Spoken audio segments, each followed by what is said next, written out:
HarperCollins presents My Mother the Liar by Troup, read by Jenny Bede. Chapter 1. Rachel's mother had been fond of blanket statements that set others indelibly in their places. Proud of her insights into the characters of others, she had set out her children's traits like a script. As if they were pickles in jars, all three of her daughters had been permanently labelled and preserved by her assertions. Frances was the clever one, Stella was useless, and Rachel was just downright difficult. Did all parents like to define their offspring, leaving their children floundering in typecast? Rachel felt imperfectly moulded by her family, an inconvenient bit-part player in the sometimes drama that had been her life. It had made her bitter. Now her mother was dead.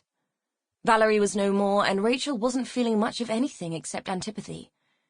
She would have known about Valerie's death weeks before, but she'd quietly ignored the first letter from Frances, knowing that it couldn't contain good news. The Porters didn't trade in good news. The slanting, deeply etched handwriting on the envelope had said enough. Frances could ooze anger even when writing a simple address. She'd used green ink, which Rachel was inclined to think had been distilled from her sister's bile.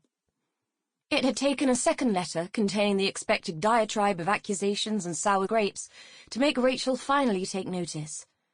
She had already missed the funeral. Frances had been brutal and unforgiving about that. Rightly so in Rachel's mind. Missing your own mother's funeral was pretty shabby in anyone's book, even if your mother was Valerie Porter. She might not have gone back at all if she hadn't been required to assist with the application for probate. Without that, she'd have carried on burying her head in the sand and ignored them all forever. It was Valerie Porter's final revenge to force her to go back. When she was sitting on the train, when it was too late to turn back and take refuge again, she allowed herself to think about the consequences of going back, of what she'd have to face, who she'd have to face. There were people more dreadful than Frances who populated the past.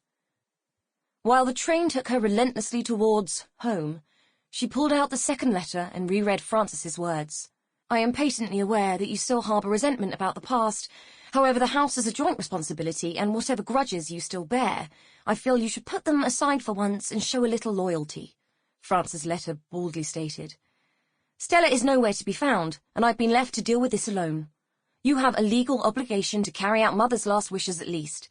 I will expect to see you at the soonest opportunity. I shan't say at your convenience, because that would mean waiting forever. Rachel could imagine the gritted teeth and grim expression that had fueled those words. It had been a sense of stale guilt and obligation that got her to Paddington Station, plus curiosity and a strange, unpleasant yearning for something she couldn't define, which had made her get on the train.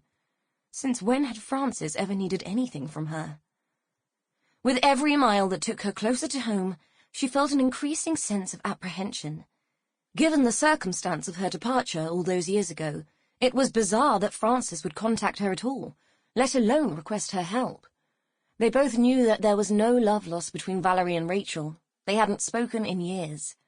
The only logical conclusion she could draw was that her physical presence was needed to allow the sale of the house, because no connection between sisters, or mothers for that matter, would have driven Frances to write otherwise. Given that for most of Rachel's life Frances hadn't been able to bear being in the same room as her for more than a few minutes, there couldn't be any other reason. Frances wanted the money. Nothing else on earth would have forced her to make contact, not even the truth. That was something none of them could bring themselves to face. By the time Rachel arrived at the house, Frances had already sold everything of any remote value that Valerie hadn't, and had resorted to burning what was left on a large bonfire in the overgrown garden. Things that couldn't be burnt, like the ancient enamelled cooker that their grandmother had bought in 1959, and the 6 broken vacuum cleaners that had languished in the attic for years along with numerous other aged and dishevelled domestic items, were to be taken to the local tip by Sid, the man with a van, and his monosyllabic sidekick, Steve. Sid and Steve were cheap, available, and discreet. Frances valued discretion and economy above most things, including false sentiment.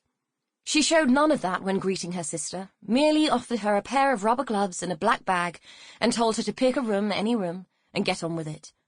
Rachel received a warm welcome from Sid. The amiable Sid explained that he and Steve had been at the house for days, repeatedly loading the van and making trips to the Sample complete. Ready to continue?